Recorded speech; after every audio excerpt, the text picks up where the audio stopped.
नमस्कार दोस्तों, मैं स्वागत करता हूं आपका अपने चैनल द स्टॉक साइफर पर। आज हम एक इंटरेस्टिंग टॉपिक पर बात करेंगे जो कि स्विंग ट्रेडिंग से जुड़ा हुआ है एंड उसके चार्ट को समझने के बारे में बात करेंगे कि स्विंग ट्रेडिंग का क्या मतलब होता है। स्विंग ट्रेडिंग का मतलब होता है कि एक शॉर्ट टर्म प्राइस जो है स्विंग में सिग्निफिकेंट मूव जो शो करती है उसे हम स्विंग ट्रेडिंग कहते हैं। और इसको एनालाइज करेंगे कि रिसेंट स्विंग मूवमेंट कौन से स्टॉक में दिखाया गया है और जो ये स्टॉक है रिसेंट में स्विंग मूवमेंट आ सकता है जो हम आज स्टॉक्स एनालाइज करके लाए हैं। ठीक है, स्विंग में हम चेक करते हैं कि हाई क्या है और लो क्या है। ठीक है, और ये स्विंग हाई का मतलब होता है कि जो टेम्पोररी प्राइस पिक करती है, जैसे यहाँ पे टेम्पोररी प्राइस पिक की, यहाँ पे पिक की। ठीक है, और जैसे बॉटम आउट, अगर स्विंग लो देखना है तो यहाँ पे बॉटम आउट की, यहाँ पे बॉटम आउट की, तो इसको बोलते हैं स्विंग लो। ठीक है, ऐसे करके स्विंग लो बन रहा है, फिर से स्विंग लो बना, फिर से हाई बना, फिर लो बनाया, फिर हाई बनाया। ठीक है, और उसका उसके रिलेटेड में हम एनालाइज करेंगे वॉल्यूम का, जिससे हमें पता चलेगा कि वॉल्यूम और स्टॉक में जो कोरिलेशन है उसमें ट्रेडर और इन्वेस्टर जो है किस लेवल तक ये इंटरेस्टेड हैं और कहाँ पे प्रॉफिट बुक करना चाहते हैं। ठीक है, और उसमें आप हम एक हेल्प लेंगे टेक्निकल इंडिकेटर का जो कि है EMA। ठीक है, एक्सपोनेंशियल मूविंग एवरेज, जो ये है 200 का और ये है 20 का। ठीक है, तो देखिए कि जो पिछले पिछले बार हमने जो है कुछ स्टॉक दिए थे, जो देखते हैं कि कैसा परफॉर्म किया है और कैसा मूवमेंट आया है। जैसे कि आप देख रहे हो कि ये है 15 तारीख का। ठीक है, उससे पहले हमने यहाँ पे वीडियो बनाया था, ठीक है, 12 तारीख को। उसके बाद एक दिन मार्केट मुहर्रम का यहाँ पे बंद रहा, तो आप देखो कि यहाँ से लेके पूरा 5% का जो है मूवमेंट आपको देखने को मिला है। ठीक है, तो अब करेंगे इस स्टॉक से एग्जिट, क्योंकि आप देखो कि निफ्टी 50 से लेके बैंक निफ्टी अपना जो एनालिसिस मॉर्निंग में आता, सॉरी हर डे जो एक एनालिसिस आता है सेंसेक्स इंडाइसिस का।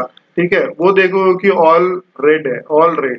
ठीक है, और आप ज्यादातर स्टॉक देखो कि वो भी सारे रेड में आ चुके हैं, तो मतलब थोड़ा सा एक बेरिश मूवमेंट के कारण सारा पोर्टफोलियो रेड रेड आपको नजर आएगा। ठीक है, तो हम इसको करेंगे इसमें से एग्जिट। ठीक है, तो ये पहले कुछ पिछले वीक का ये स्टॉक है हिंदुस्तान यूनिलीवर, और ये कोई मतलब छोटा स्टॉक नहीं है, अच्छा स्टॉक है, एक लॉन्ग टर्म विजन का एक स्टॉक है, जो कि अभी ये 200 के ऊपर ये डेली चार्ट पे आया है।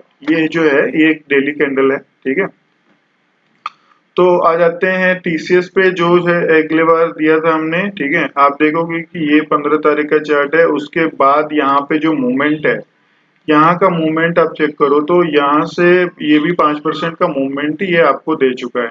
ठीक है, तो हम ऐसे भी करेंगे एग्जिट, बिकॉज देख रहे हो आपके यहाँ पर रेड रेड है, और हमें जो है अपना प्रॉफिट बुक करके इसमें प्रॉफिट बुकिंग करनी चाहिए अब। ठीक है, तो ये थे कुछ टाटा कंसल्टेंसी, जो ये भी बहुत अच्छा स्टॉक है और ये लॉन्ग टर्म के लिए बहुत अच्छा है, क्योंकि ये ऑलरेडी ऊपर चल रहा था, यहाँ पे सपोर्ट लेके फिर से ऊपर की तरफ अभी चला है और अपने जो ये हाई है इस हाई को ब्रेक किया है, जिसके बाद हमारे स्टॉक देने के बाद आप देखो कि ये अगले दिन ये एक बड़ा कैंडल बना है। अगर मार्केट थोड़ा सा बुलिश होता तो ये कैंडल आप देख रहे हो यहाँ तक का कैंडल है, अगले दिन और भी ऊपर जाने के चांसेस इसके बनते हैं।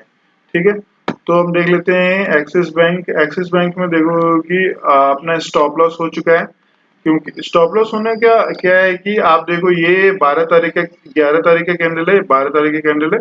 ये जो मूवमेंट है ये ऊपर जाने ही नहीं दिया। ठीक है, यहाँ जहाँ पे हमने एक लगाया था लाइन, थोड़ा सा गया है लेकिन फिर से ये नीचे की तरफ आ गया है, तो हम इससे भी करेंगे एग्जिट, क्योंकि अगर मार्केट बेरिश हो जाता है तो मार्केट इस EMA के अंदर आ जाएगा, इस EMA के अंदर आ जाएगा तो मार्केट फिर से एक बार टच करने का, यहाँ पे टच करने का कोशिश कर सकता है, जो कि अभी देर है। ठीक है, लेकिन एक यहाँ पे भी इसका एक स्ट्रॉन्ग सपोर्ट बनता है। ठीक है, 1100 पे।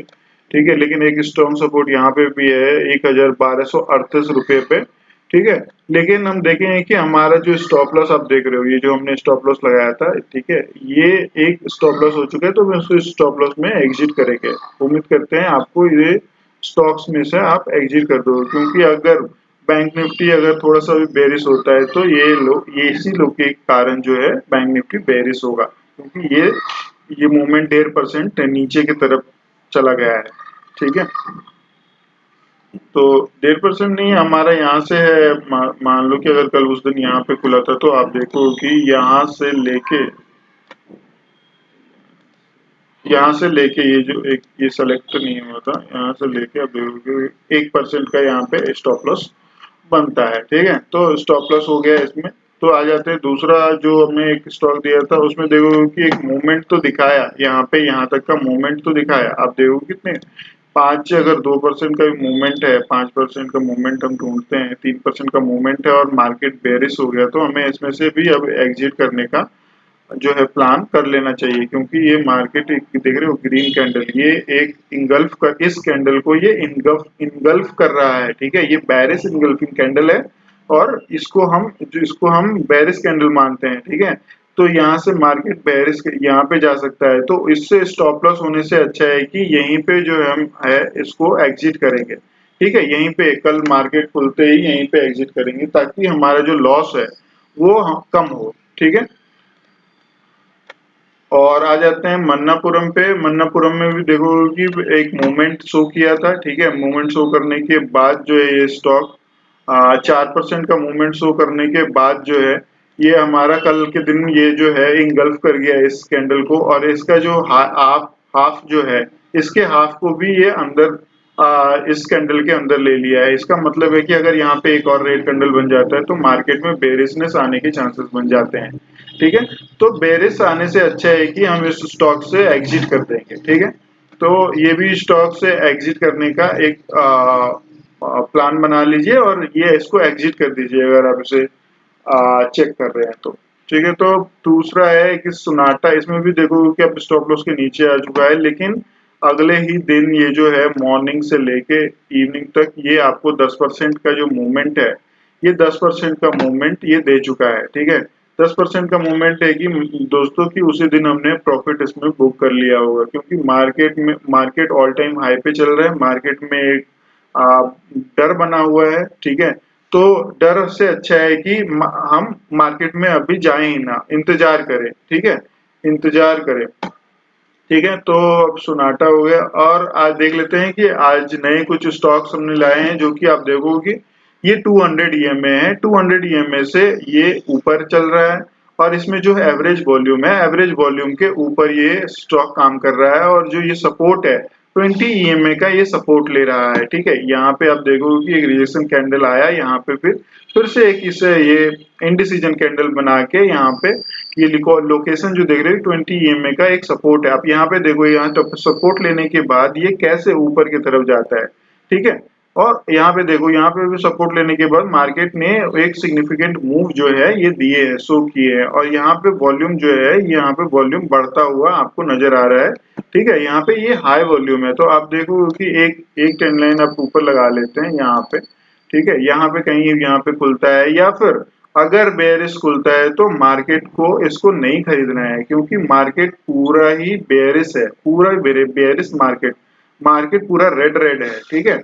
हम इसमें से चेक करेंगे कि इसमें क्या है, फिर भी ये स्टॉक में जो है थोड़ा सा मूवमेंट आने के चांसेस बनते हैं, ठीक है। और इसका जो स्टॉप लॉस है, आप इसको बहुत छोटा स्टॉप लॉस रखो, इसका जो है आधा रखो, ठीक है। इसका आधा रखो। तो ये थे नवकर कॉर्पोरेशन, ठीक है। नवकर कॉर्पोरेशन का ये चार्ट जो है हम डेली कैंडल पे देख रहे हैं, ठीक है। तो डेली कैंडल पे देखने के बाद हम आ जाते हैं एक और स्टॉक पे, दूसरा एक नया स्टॉक पे, जो कि है capital trust limited. Capital trust limited आप देखोगे अगले दिन कैसे ऐसे मूवमेंट दिया है, ये ऐसे हाई वॉल्यूम आया है इस पे। इसका हाई वॉल्यूम का मतलब है कि छोटे स्टॉक में हाई वॉल्यूम 21% का मूवमेंट आया है, ठीक है। अगर ये जो है मार्केट में बेरिशनेस होने के बाद जो है ये कैंडल आधा खत्म हो गया है, आधा खा गया मार्केट, ठीक है। तो मार्केट में ये जो है ये हमारा जो 200 ईएमए तो एक स्टॉप लॉस बनता ही है, लेकिन एक स्टॉप लॉस हमारा ये बनता है, और यहाँ पे अगर खरीदते हैं तो फिर से जितना ये गया है उतना का ही टारगेट रखेंगे, या फिर आधा का भी टारगेट रखेंगे, तो हमारा जो है 5% पूरा होने के चांसेस ज्यादा है, ठीक है। अगर मार्केट में बेरिशनेस बना होता है, अगर ये सब रेड खुलता है, ठीक है, तो मार्केट में बाइंग ऑर्डर नहीं लगाने हैं, ठीक है। और ये एक वो था, एक यहाँ पे भी लगा लेते हैं, ठीक है। और हमने देखते हैं कि अब हमारा क्या तीसरा चौथा एक तीसरा एक में ये भी देखो कि अब सेम कैंडल है, यहाँ तक गया, यहाँ तक वो सस्टेन नहीं कर पाया। मार्केट बेरिश होने के बाद एपेक्स फ्रोजन फूड्स जो है ये भी एक मूवमेंट, यहाँ पे इंक्रीमेंट ऑफ वॉल्यूम है, यहाँ पे इंक्रीमेंट ऑफ वॉल्यूम, यहाँ पे ये इंक्रीज हो रहा है, फिर से अगले दिन मार्केट इंक्रीज हो रहा है। यहाँ पे जो है ये मूवमेंट यहाँ पिछले दिन भी खा गया था, लेकिन मार्केट फिर से यहीं पे ओपन होके मार्केट एक फिर से एक रैली, ये रैली बहुत बड़ी रैली है इस छोटे स्टॉक के अकॉर्डिंग। आप देखो कि 10%, 11%, 12% की जो रैली है, ये रैली जाके सिर्फ बुक करना है इसे, ठीक है। एंटर करने के बाद जो अभी आप 5% जो लीस्ट है हमारा, ठीक है, तो 5% जो है मूवमेंट है, हम इसको बुक करके अपना जो प्रॉफिट है उसको सिक्योर करने का काम करते हैं, ठीक है। तो वो एक इम्पोर्टेंट वो है, आपको प्रॉफिट में कैपिटल में एक एडिशन का काम करता है। तो आप देखो कि ये इसका स्टॉप लॉस रहता है, ठीक है, और यहाँ पे हम बाय करते हैं, ठीक है। तो आप देखो कि ₹7 का ओनली स्टॉप लॉस है, आप इसको ऊपर जो है ऊपर प्रॉफिट के लिए आप देखो 59-60 के तक का, एक 259 तक का एक चांसेस है। तो आप देखना कि इसमें अगर मार्केट सेम इसमें भी है कि अगर मार्केट अगर पॉजिटिव होता है, ठीक है, मार्केट अगर पॉजिटिव होता है तो मार्केट में इसमें बाइंग बाय करके इसमें कुछ प्रॉफिट हम बुक कर सकते हैं, क्योंकि इसी स्टॉक में अभी मूवमेंट जो है ग्रीन में आपको नजर आ रहे हैं। बाकी जो स्टॉक आप देखोगे कि ये पूरे रेड में नजर आ रहे हैं, ठीक है। तो आप देखो कि एक और है एक स्टॉक, हमारा लास्ट स्टॉक है ऑर्चिड फार्मा लिमिटेड, ठीक है। ये फार्मा सेक्टर से बिलोंग करता है। तो आप देखो कि ये बहुत दिनों से ये बुलिश स्टॉक चल रहा है और 200 EMA के ऊपर चल रहा है, और बहुत दिनों के बाद जो है अब ये मूवमेंट के बाद ये स्टॉक देखो कैसे ऊपर की तरफ यहाँ तक जाता है। ये ऑल टाइम 1359 का इसका हाई है, ठीक है। 1359 का हाई जो है ये लगा नहीं पाया है अभी, इसको लगाने का ये ट्राई करेगा, ठीक है। तो अब वॉल्यूम जो है उसी तरह का ये वॉल्यूम है, और ये जो कैंडल आप देख रहे हो ये कैंडल पूरा सपोर्ट कैंडल है। मतलब इसमें जो स्टॉप लॉस आप लगाओगे कि ये आधे कैंडल पे एक स्टॉप लॉस लगाते हैं, और ये एक यहाँ पे अपना बाइंग ऑर्डर लगाते हैं। अगर थोड़ा सा भी 2%, 3%, 4%, 5% का जो मूवमेंट है, ये अगर ये देता है, ठीक है, क्योंकि ऑलरेडी ये 11-12% का जो मूवमेंट है ये दिया है 15% का, फिर ये धीरे धीरे नीचे आ गया है। फिर मार्केट बेरिश होने के कारण, मार्केट अगर बेरिश होएगा तो कोई स्टॉक जो है उसके अगेंस्ट नहीं जा पाएगा, क्योंकि स्टॉक के कारण ही जब मार्केट में कोई खरीदारी नहीं हो रही थी तो मार्केट बेरिश जाता है, ठीक है। वैसे भी ये जुलाई का मंथ है और ये खत्म होने वाला है। हम हाफ जुलाई को एंड कर चुके हैं। एंड करने के बाद इसका मतलब है कि जुलाई के स्टार्टिंग में ही थोड़ा बेरिशनेस आना था, जो कि नहीं आया, जो कि ये करेक्शन ये बाकी है मार्केट का। मार्केट अपने आप को करेक्ट करता हुआ चलेगी। मार्केट हमेशा ही अपने अपनी जो बेस है उसको बना के चलती है, ठीक है। एक सीढ़ी चढ़ने का एक बेस होता है। आप देखो यहाँ से, आप देखो कि एक को बेस नजर आएगा, यहाँ पे मार्केट बेस बनाता हुआ नजर आएगा, और यहाँ पे सपोर्ट लेके मार्केट ऊपर की तरफ आपको जाता हुआ नजर आएगा, ठीक है। तो आप देखो इस कैंडल के आप ऐसे सिनेरियो में देखो, ये जो कैंडल है इस कैंडल को मानो, इस कैंडल को मानो, ठीक है। यहाँ से जाने के बाद यहाँ तक देख रहे हो, यहाँ तक एक अच्छा सा मूवमेंट दिया है मार्केट उसी तरह का एक मूवमेंट यहाँ पे भी दे सकता है, ठीक है। फिर मार्केट जो है ऐसे ऐसे अपने इस लेवल के सपोर्ट पे आने के चांसेस है। तो दोस्तों ये थे कुछ इंपॉर्टेंट स्विंग पॉइंट, ठीक है, जो हमने अपने इस चार्ट को पर निकलते हैं जो स्विंग ट्रेडिंग के लिए। और स्विंग ट्रेडिंग एक डायनेमिक एंड चैलेंजिंग स्ट्रेटेजी है जो ट्रेडर को प्रॉफिटेबल अपॉर्चुनिटी क्रिएट करके देता है, ठीक है। तो उम्मीद करते हैं आपको ये वीडियो भी पसंद आई होगी। अगर आपको ये वीडियो पसंद आई है तो चैनल को सब्सक्राइब करें, अपने दोस्तों के साथ शेयर करें, और बेल आइकन को दबाना ना भूलें, ताकि आपको जो नया नया इन्फॉर्मेशन है आपको मिलता हुआ रहेगा। धीरे धीरे और मैं इन्फॉर्मेशन इसमें ऐड करूंगा, ठीक है। और जैसे सब्सक्राइब करेंगे आप, सब्सक्राइबर बढ़ेगा। और भी थोड़ा जो इन्फॉर्मेशन है, जो भी मेरे पिछले 5-6 साल का जो एक्सपीरियंस है, मैं इस वीडियो के द्वारा आपको आपके तक पहुंचाना चाहूंगा, ठीक है। तो थैंक यू, चैनल को सब्सक्राइब करिएगा। मिलते हैं अगले वीडियो में। धन्यवाद। जय हिंद।